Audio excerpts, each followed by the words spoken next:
Welcome to BASCAMP to Summit, where I trace the creative climb with artists, musicians, and performers who are all making their way up the mountain.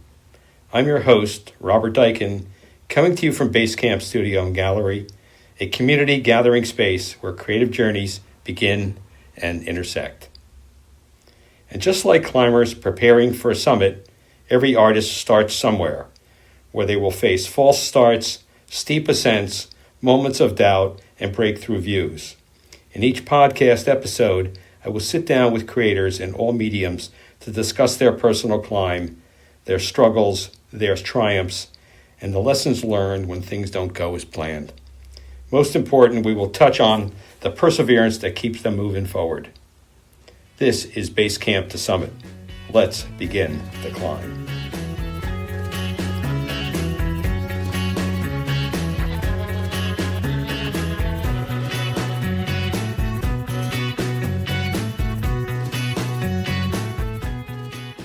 Hi, everybody. This is Robert Dyken. I have a very special guest with me here today to talk about his creative journey.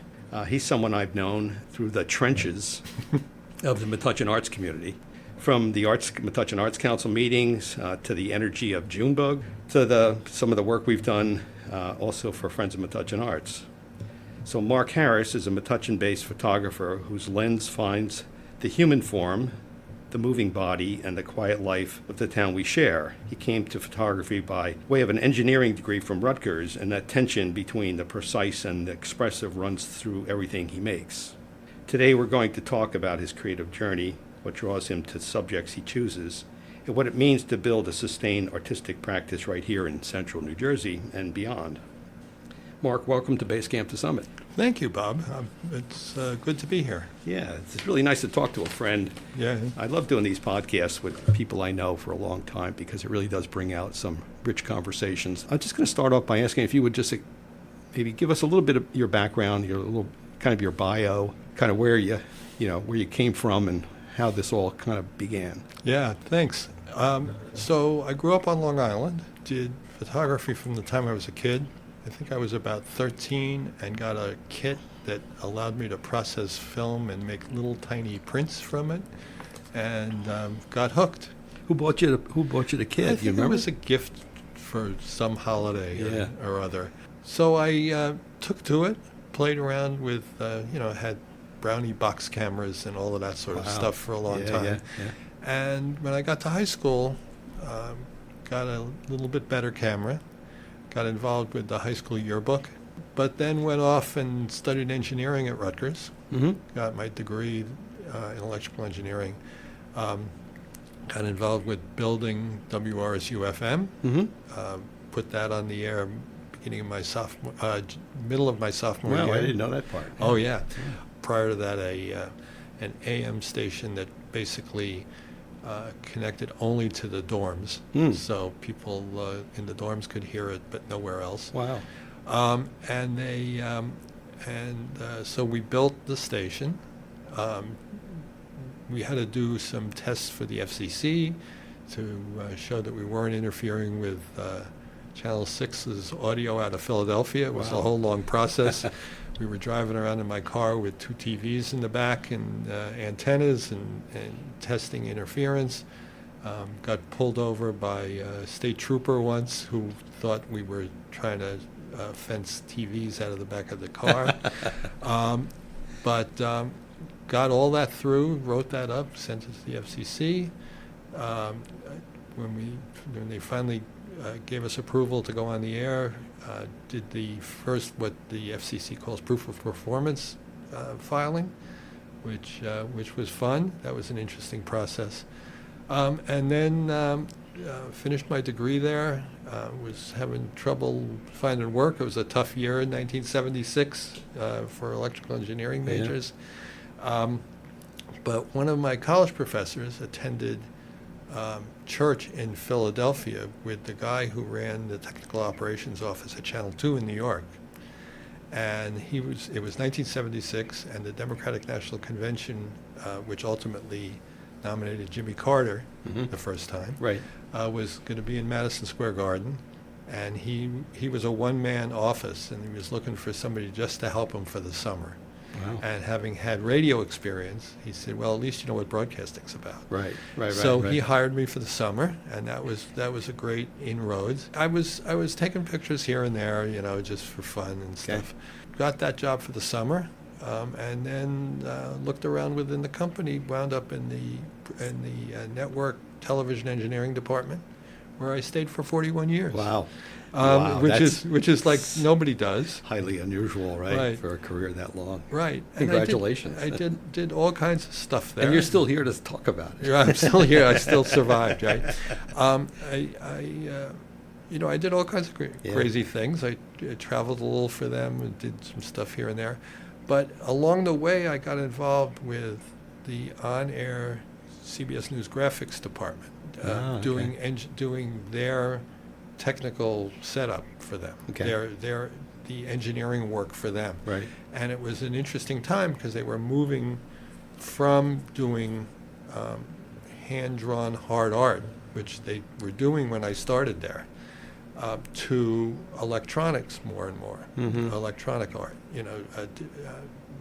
paint systems and computers and stuff like that. Right. Ultimately Photoshop into video and things like that. That was fun.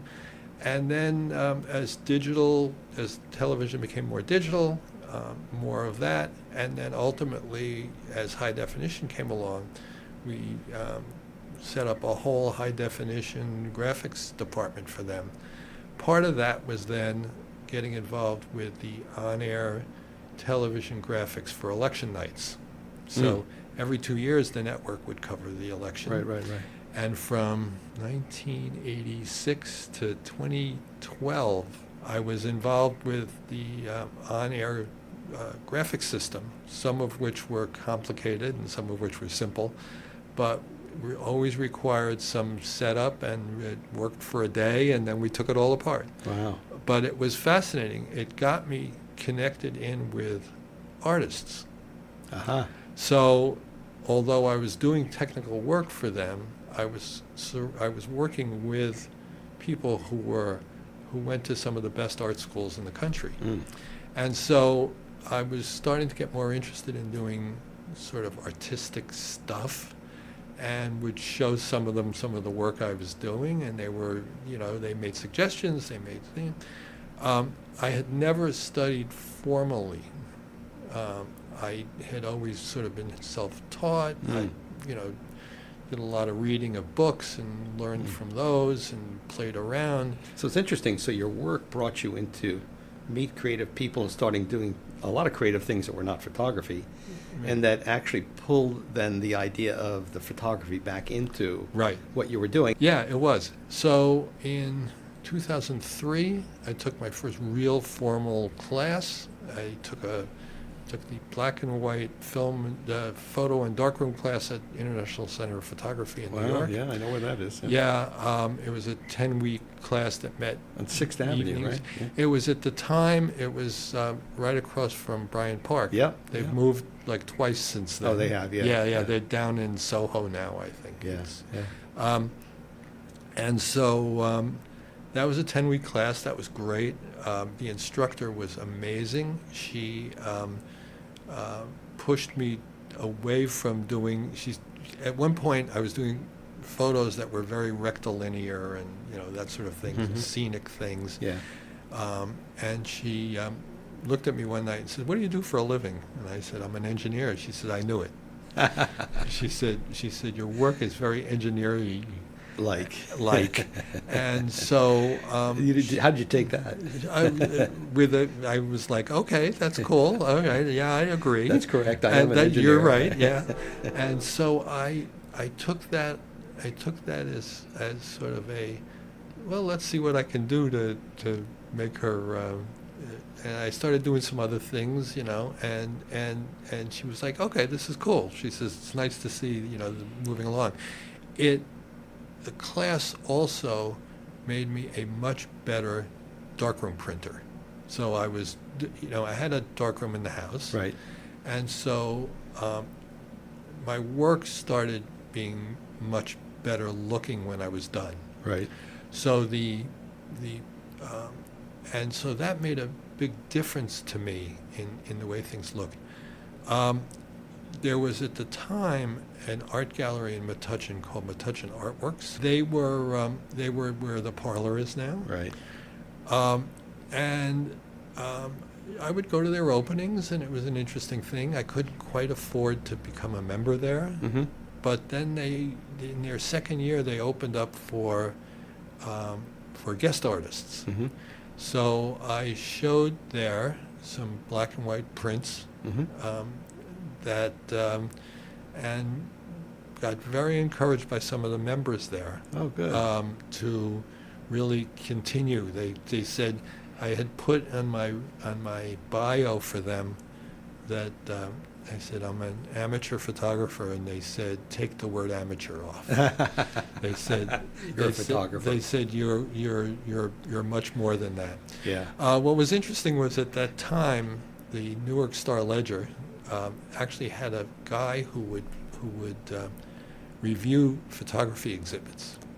That was he had other things that he did there, Right. but he would go around and look at photography exhibits. And I wrote him a note to say, hey, I'm showing this work Right. at this place. Right. Right. And you never hear back from him. He just showed up one day, Right. and one of the members there was sitting in the gallery, and he called me. I was at work. He says, there's this guy here who's from the Star-Ledger. He's looking at your work. I said, oh, shoot, I'm at work. I can't get there. And Right. He says, no, he seems to be pretty much done. And like a week later, there was an article and there was a review of the Wow. of the show. Wow. Mostly positive. Right. Some of the wording is a little subtle. Yeah. Excuse me. But he said some nice things, and I was like, I still have copies of that review Wow. someplace Wow. at home. Was that your first show? That was my first Like official show? show, yeah, in 2006. Wow. So that was kind of cool. And I have to say, you're actually very good at representing yourself and your work. I would say, of a lot of artists that I know, some of them are okay at it, some of them are not okay. Yeah. But you do represent your work well. You speak to it well. You're Yeah. not afraid to market yourself and push it a little bit and meet people and promote yourself, which is a great attribute. It's not always so easy. I think a lot of artists are very shy and they don't know how to talk about their art or represent themselves. So Right. it's crazy that you were able to get a review after your first show. Yeah, it was really exciting. So that was going on. I was doing basically landscape, stuff around town. I had gotten involved with the Edison Arts Society, which was a Yeah. big deal at the time. Sure. I met Linda LaStella there. Yeah. She was involved with them. I did a little project while I was there. There was a group of people doing a plein air painting day, and I went out and photographed the artists' hands as they were painting, and they hung that in their boardroom Nice. for a little while. Yeah, That yeah. was fun. Yeah.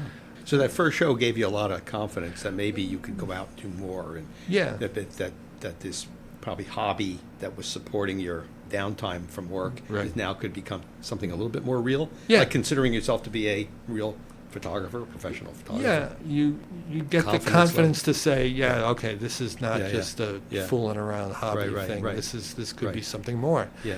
When you're doing systems engineering for a television network, the work has to be done when the facilities are not in use, Yeah. which can be overnights or weekends or things. So it's a crazy time. I had young children at the time, so there was a lot with that. And then after that first class at ICP, I said, this is interesting. I thought about other things. I was also involved in a group that a photographer in New Jersey, Nancy Ori, runs, called the New Jersey Photography Forum. Mm-hmm. The forum was a place to bring prints and show them and have people critique your work and Right. comment and Right. stuff. And around 2008, I started working with The Body, photographing nudes, and was showing some of that work there. And somebody said, if you really want to excel at this with this subject, you really have to study with this woman, Connie Imboden, up at Maine Media Workshops. Okay. So it was hard for me to get away for a week to do stuff like that. but I saw that she was going to be teaching in Woodstock at the Center for Photography in Woodstock. So I signed up for that. It was a weekend-long workshop, and I said, okay, I can handle this. Right. I can go away for a weekend. Right. Did that. Turns out she fell ill. She got a detached retina, of all things. For terrible thing for a photographer. But somebody else ran the workshop, and even though the workshop was done in digital, I had to get a digital camera for that. But the least expensive Nikon digital camera I could find. Yeah. And he said, your work is really good. He says it should be in black and white. Okay. Because I had, once you start in digital, everything is color until you make it black and white. Did you find that change in technology not difficult to use, obviously probably easier to use, but did you find it a frustration to you? Because a lot of photographers who start out in a dark room now, obviously most of them are all doing the digitized photography, and is that something you look back and say, geez, I wish I could still do that, I should do that, or I think you and I have had this conversation. I think you don't look back at that, right? You think that the technology has really been helpful. Yeah, the technology is really good. There were some interesting things about sitting in the darkroom and making prints, but you sit there. Yeah, the whole process. Yeah, the whole process is great. Like meditative or something. But to get to the point where you're like really satisfied with a print, you're talking about several hours in a closed box with reasonable ventilation and some fairly toxic chemistry. Yeah. But you, and then you get one print, and then you say, oh, good, now if I want a second one, I have to go through that whole process again? You have to do the process. At least you know what you did. Right. But they're never the same. But having had that experience of taking the class and becoming a much better printer in the darkroom led me to know what a decent print looked like. Right. So I took that workshop up in Woodstock and decided that the digital had a life and had some interesting advantages. I didn't have to do a photo session with somebody and wind up with 20 rolls of film, which I could process 4 at a time. Right. So it would take me a week to process all the film, and then I'd have to figure out what to print and that sort of thing. Bought a better camera. Right. And just sort of kept going. So the Woodstock thing was in 2012. In 2013, Connie finally had recovered enough. She did a class up in Maine, and I said, I'm going. Right. I said, I don't want to miss this opportunity. And that was a week long. And that class basically changed my life. It was based around the idea that learning how to work in an intuitive way. So to approach the subject and say, all right, I have a general idea of what kind of photos I want to come away with, but to be open to seeing what's in front of you. And so is this a little bit like leaving your engineering mind behind? Oh, yeah. And letting it go, and then being your photographer mind more openly? Right. And it was very interesting. It was a really fascinating week. And that ultimately led to me doing the explorations of the body and the body as an abstract form and that sort of thing. I continued to take classes up there. I took one a year later that was similar, would also involve dancers. And that year, Maine Media Workshops did a program, a contest every summer, where you submitted images through a Flickr group, and they picked, of all the photographers who entered, photographers and filmmakers who entered, because they do film workshops up there as well. The prize, if you won, you got a free workshop the next year. Right. And you got a set of 5 Zeiss prime lenses, which are some of the best optics in the world. Yeah, Zeiss, yeah. And in 2013, she told me I should enter, and I didn't, and she yelled at me. So the next year I said, okay, I'm going to enter. I entered that year, and I won that contest. So I have this set of 5 Zeiss prime lenses, which I still use to this day, and took a great workshop with a guy named Sean Kernan, who came to photography through theater, and he did some really interesting creativity exercises using theater creativity exercises as the basis for becoming more creative as a photographer. Is this where some of your like dance movement Well, stuff comes from? it came from it just sort of opened my mind up to other possibilities. The dance stuff came a little bit later. It was his workshop was based around portraiture. I took another one a year later with somebody else. Did that. Went to a place called the Palm Springs Photo Festival the following year. Took a workshop there. By then I had met my now wife, Deb Kmetz, who I often say is the better photographer of the two of us. Yeah, you're the dynamic duo of photographers. Right. Battling it out together. So she came out with me. She took one workshop. I took a different workshop. We had done them together up in Maine the year before, and that was really fun. But this is still you're working at. I'm still working at the time. So yeah. are you now at this point like talking about going from a hobby maybe into more of a second career? Were you starting to think about that eventually you're going to be able to leave the business side and you're going to be able to this whole body of work and all the workshops and development and open-mindedness is going to lead to kind of bring you further up your hill, your climb? So we're now up to 2017. I was 63 at that time, and I was like, I'm getting tired of this working thing. I decided to retire in the end of 2017, and then the company turned around and offered buyouts. So I got bought out, which was even better. Yeah, so it's the least they could do for 41 years. For 41 years. So the end of 2017, that was it, done. So by 2019, I had started getting an interest. Deb is a big one for photographing birds, which I got into.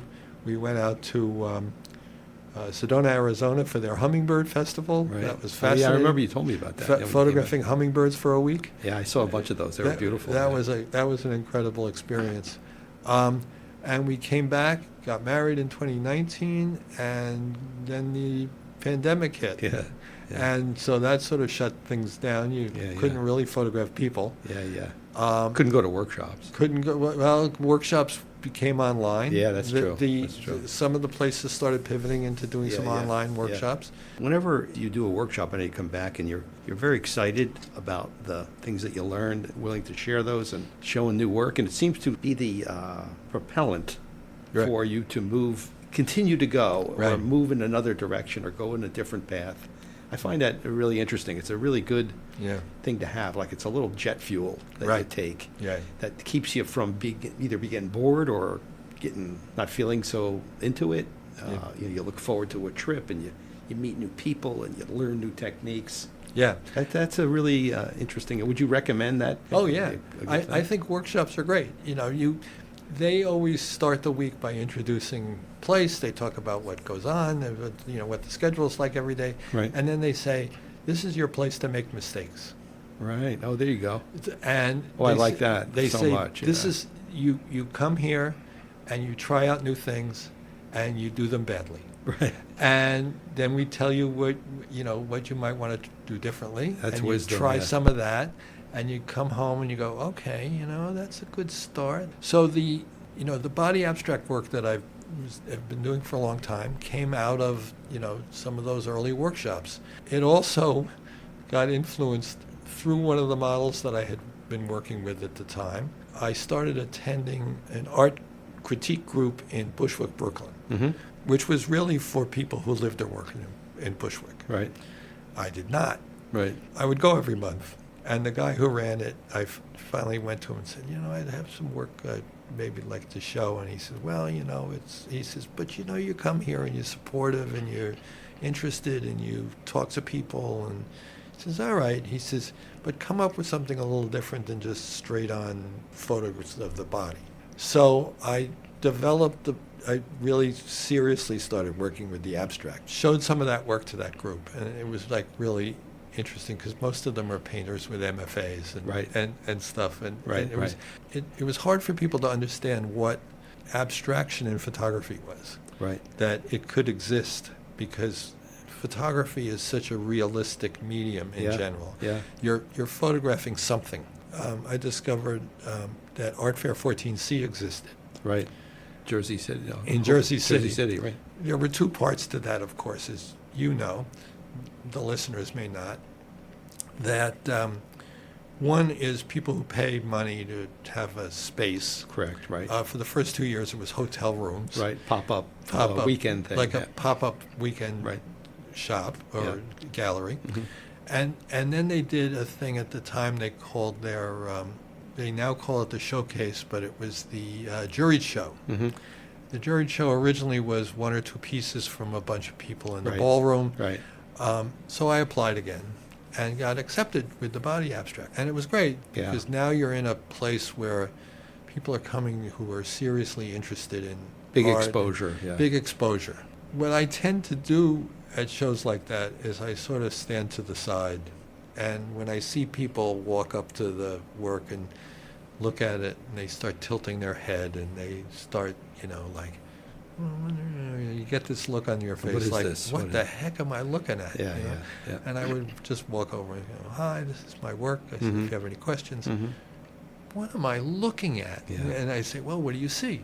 Yeah. I would get into this whole dialogue with Yeah, people, yeah. and it would drive Is that a them- mountain ridge or? Yeah, it would drive them nuts. Yeah. They go, well, that's somebody's knee. I go, no, it's not the knee.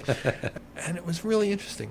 Nothing sold there, but that was Yeah, okay. yeah, yeah. It was good. Yeah. It was a great experience. Those pieces that you showed, maybe they were the first time I'd really seen some of that work of yours, maybe in Right. maybe such large form, and Right. it just reminded me of, it's like a less is more thing, Right. right? It's like you just see a white line on a black Mm-hmm. background, and what is that? Lots of negative space. And then a lot of negative space, but the negative space was black. Right. It's kind of weird, right? Right. Not white, which is normally what a painter would use Right. the white background to. So it was actually the opposite, like a negative Right. space. It just reminded me of how powerful that kind of usage could be. Really, it's that whole less is more. I love that concept of delivering a message, but then even when you do see the white line and you do catch what it is, you could then, even though it's black, you could see some image in the black as well. Right. That becomes part of the image, right? It's not just a white line. Right. It's a very interesting Yeah. thing. I love that. And I titled them all in like landscape terminology. Yeah, One yeah. was Mountain Sunrise or something like that. Yeah, yeah. And it was, It's a little tricky. And that's the whole idea. Is it's supposed to be metaphor for Yeah. forms of nature. Well, I mean, as we know, the thing that that I love so much, I know you do too, is why people make things, right? Right. And so this is the storytelling. It looks simple on the surface. Yeah. There's a body, a part of a body, and it's lit, and there's black behind it, and I explained that there's really interesting subtleties to it. When I make those images, and the models, when I work with them, and especially somebody I haven't done this with before, Right. are fascinated by the fact that I'll sit there and I'll make an image and look at it at the back of the camera, and I'll say, oh, hold on a minute, I got to move the light a little bit. I'll move it like 1.5 inches. Yeah. And they'll go, that's it? And I go, wait, let's Yeah, see. yeah, And I yeah. take the picture and I go, okay, it has to come back 1/2 inch. It becomes watching somebody's breathing and catching the right moment in the breathing cycle to get little shadows. That's still an ongoing project. That started in 2014, and it's still I Yeah. still do those. So I have a question in that regard. So this is like this is intimate and vulnerable work, Right. in a way, right? In which there must be trust built by the photographer and the model in some way, right? Yeah, So right. can you talk about how you build that trust? You realize early on in working with art models, nude models, is that they all talk to each other. They know who You are. They know who everybody is. I worked very, very hard when I started in like 2008, 2009 to make sure everything I did led to them understanding that I'm serious about this as an art form, that I behave myself. Right, and you follow through with all the things Right. you promised, and Right. that- And don't push them to do things that they're not interested in doing. Right. They all have profiles someplace, and most of them list, this is the things I'll do, this is the Right. things I won't do, Right. and I make sure I read those. A typical session, I will start off, especially somebody I've never worked with before, I'll say to them, a sort of subset of little projects that I've done, and there's a whole section on my website of this, is models in a black dress against a black background in black and white. It sounds bizarre, but I just tell them, if you're traveling and you have a black dress with you, or something black, I said, bring that. And we start with that. It's one light, very simple, them in black, on a black background. I set the light in a way that, and process it so that you can just barely tell that they're wearing whatever it is that's black. Right. So it's a great way to get to feel each other out. Right. We do that probably for at least a half an hour. Yeah, and even minimally, if nothing else, you'll probably get a pretty good Right. quality session out of that, just Right. that stuff. Right. Then you can go on from there. Right. Try other things. And then it works from there. Right. The body abstract work, in order to do that properly, requires that I tend to have to be fairly close to them. I have them laying on a table. Mm-hmm. I sit on the floor. I'm fairly close, sometimes, depending on exactly what it is we're trying to do.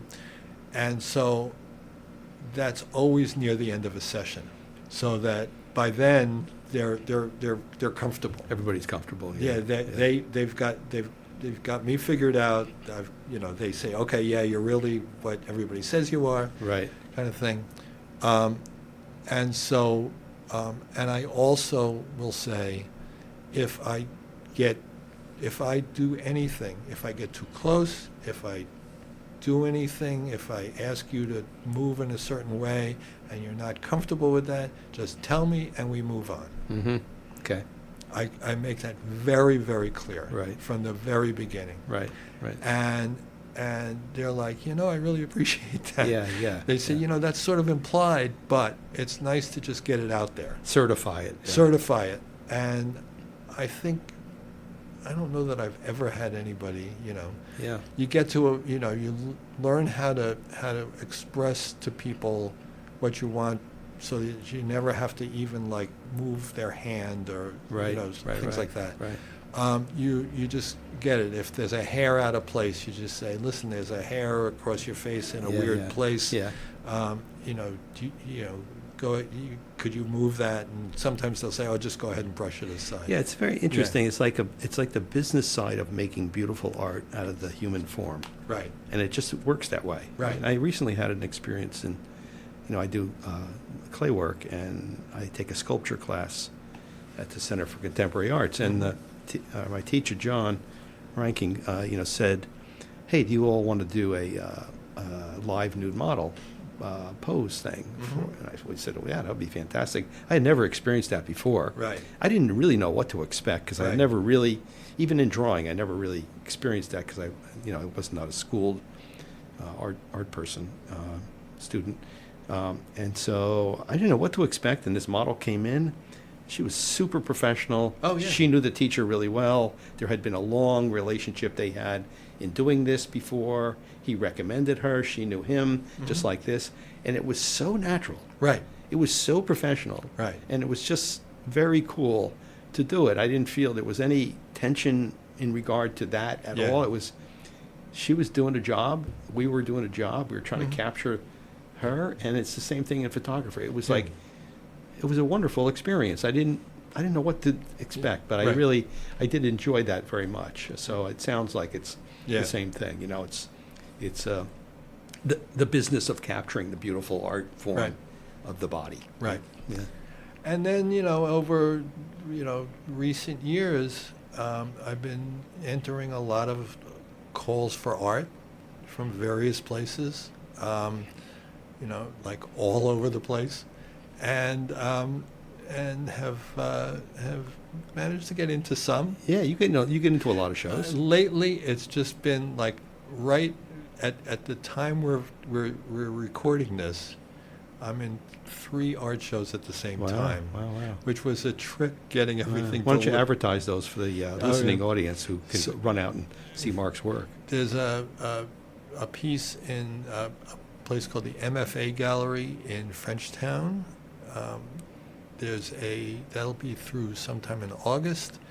There's a piece in a gallery called Sophia Steff Gallery in Lambertville. Okay. This is the second time I was there. The previous time I was there, my photograph sold, which was kind of cool. Fantastic. And then the third one is going to be part of the members show at Studio Montclair, which opens this week. So Yeah. Middlesex County, as part of a statewide thing, does a senior art show and sale. Mhm. People enter in a million different categories. Right. Last year I entered one of my dance movement pieces, which we'll come back to, where that came from. That won first prize in the county, which had it go on to the state level, where it got an honorable mention. Great. That was cool. Congratulations. I'm entering that again this year. I have to deliver that soon. That's printed and framed at least, so that's set. Yeah, so there's stuff that's going to sort of be all over the Yeah, place. you're going full blast now, It's, right? it's like full blast. Yeah, it's great. Where do you see your next, where are you taking this all? I've been doing this dance movement study. Yeah. That started in 2023. I had attended a workshop in Santa Fe, and was told that for some of the work that I was trying to do, some of the old equipment that I still had was probably not adequate. So I upgraded a bunch of things, including the flashes that I carried around with me. And the flashes have this stroboscopic mode, so they do multiple flashes in a fixed period of time. And I said, this might be interesting. I said, I'm connected with a dance company here in Metuchen. I was on their board for a little while. And so I experimented with a couple of models who also do dance. And what it does is a single exposure in the camera is 1.5 seconds long. And in that period of time, the flash flashes 6 times. Wow. And I just tell the people to move. Mm-hmm. And so through the dance company here in Metuchen, Mignolo Dance, they helped me find the first 10 or 12 dancers that I photographed, and including themselves. It just kind of took off. I would post them on my Instagram, and people would find them, and they'd say, I dance too, you're looking for more people. Yeah. It's a very simple thing. I have a dancer come in for an hour, tell them to bring light-colored clothes because it's against a black background, Right. and it's a long exposure in a very dark space. Right. And I photographed them for an hour in a bunch of different changes of clothes, a bunch of different styles, and then I send them the pictures, and they use them how they want. I keep seeing them pop up Right. after years. Right. Sometimes suddenly I'll see a photo, I'll go, Right. wait a minute, I took this in 2024, kind of thing. And it's fun, and that's expanded a little bit. I've also been doing it with some of the art models where they are not clothed, and that's kind of fun, a little different. I had one of those pieces in an exhibit in New Hope just recently called Naked in New Hope. Yeah, that's a big show. Yeah. Which a big show. That was fun. I had been in that the year before as well. So that's been going on. And then I started experimenting a year or so ago, maybe a year and a half ago, with a technique that I had done at one time many years ago. I backlight the model, and the light catches the fine hairs along the edge of their body. Mm-hmm. And so what you wind up with is basically a black frame with a narrow white line, which outlines the shape of their Mm-hmm. body. Mm-hmm. And sometimes it looks like, what it is, and sometimes it looks like other things. Yeah. It's gotten sort of popular. I've got those pieces in several shows. Yeah. Here at one of the first shows, I guess, at Friends of Metuchen Arts, right? We put together a photography show. Right. That included you and Deb. Right. And a couple of other photographers, and that was a great array of nature photographer, and a lot of your stuff was in there. Right. I love that part of your work as well. Interesting. Yeah, it is interesting. It's really fun, and it gets me, gets you outdoors and walking around and moving through space kind of thing. Yeah. And we found some interesting places. We were just at a park in Staten Island, of all places, that was just beautiful. Yeah, yeah. It's like do the work, right? Go out there and do the work. Keep going. Right? Yeah, exactly. So what would you say? What advice would you give to other people, photographers or otherwise, who are out there doing their thing, from what you've learned about your career, where you're going, where you've been? Do you have any advice that you would give to fellow artists on as they move along their journey and their creativity and where they're going, wherever they're going? It comes down to just do the work. You just have to do it for yourself.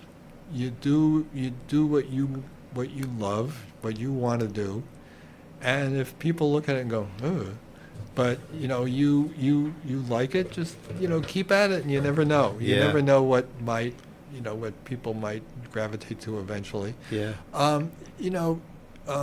Look at other work. Look at other people, both other people in your medium and others. Go to museums, go to galleries, go to places, and just see what other work exists. It's always interesting to see what other people are doing, and you can get influence back and forth. Some people have looked at my work and say, oh wow, I'm going to try some things that are similar to that. Yeah. And just keep looking at things. Keep just like keep your head out of the phone and walk around and see. Because you don't connect by not connecting. You don't Right. connect by staying home and doing nothing. I know some artists who are vastly talented, but they're not connected, and they seem to be stifled or get stuck.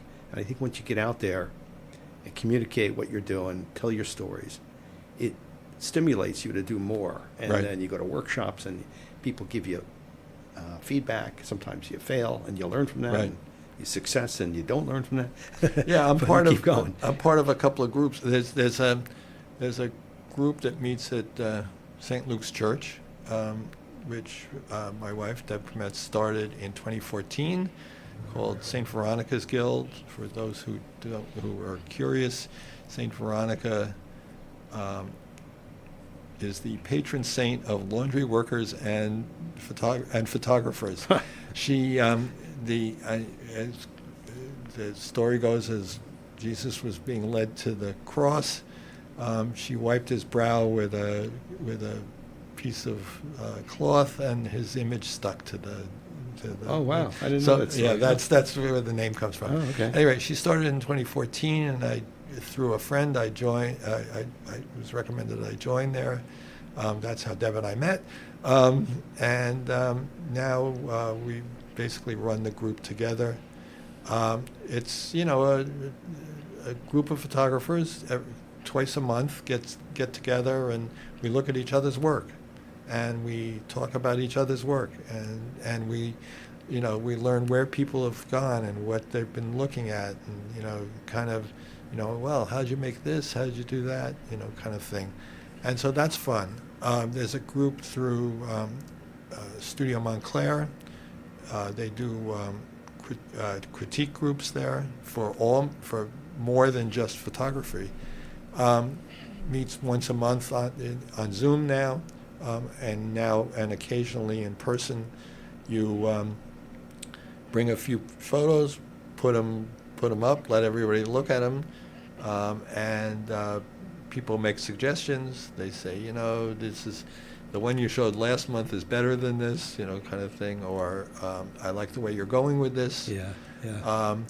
And so that's fun. It's interesting. Some of these people were really educated in photography, in art.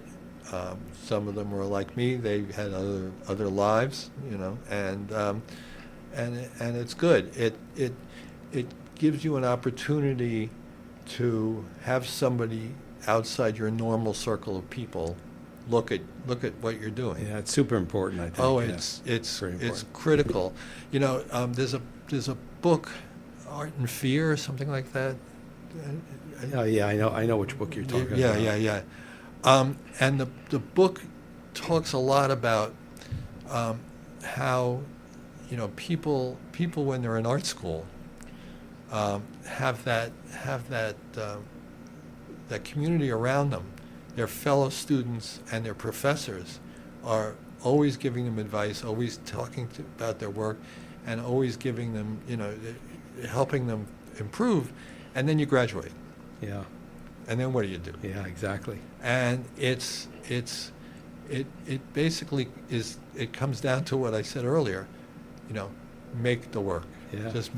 Just keep making work. And some of you're going to get done and you go, oh my God, why did he even bother? Exactly. I tried some things recently that were interesting, but after a while, it was like, okay, I'm not doing this anymore because it's funny though. It got boring. I mean, like all of us, you're still learning about the process. Oh, yeah. But that's the exciting part, I think, about creating. That there's never an end to what you can learn and the people you can connect with, and one thing leads to another, which is a wonderful experience, right? It keeps us alive, keeps us happy, meeting new people, meeting younger people, right, who are all doing this. So, yeah. So, the connectiveness is so important Right. As a takeaway. If you go wherever you're climbing, Right. You're not going to climb that mountain by yourself. You're going Right. to probably need help, right? And that's kind of what we're doing here, BASCAMP to Summit. But I really appreciate your coming here today to talk to us. I would like to give you a chance to tell us where we could find your work online. Yeah. That would be terrific. So why don't you give yourself a little advertisement? What's the best place to find Mark Harris' work? So my website's on Squarespace, but they provided a thing. It's bio.site, SITE, /GS Photo Guy. Okay. And that just has links to everything. Okay, good. That's the spot they could That's find. the spot. My Instagram is the most up to date. But there's things I can't post there. And my website's on there too. It's gsphotoguy.com. Okay. On most social media, I'm GS Photo Guy. So it's on Instagram, Facebook, yeah. Wonderful story, Mark. Thanks so much for joining me today. I really appreciate it. Thank you. It's been fun. Good. See you around the town. Oh, yeah. Bye. Right.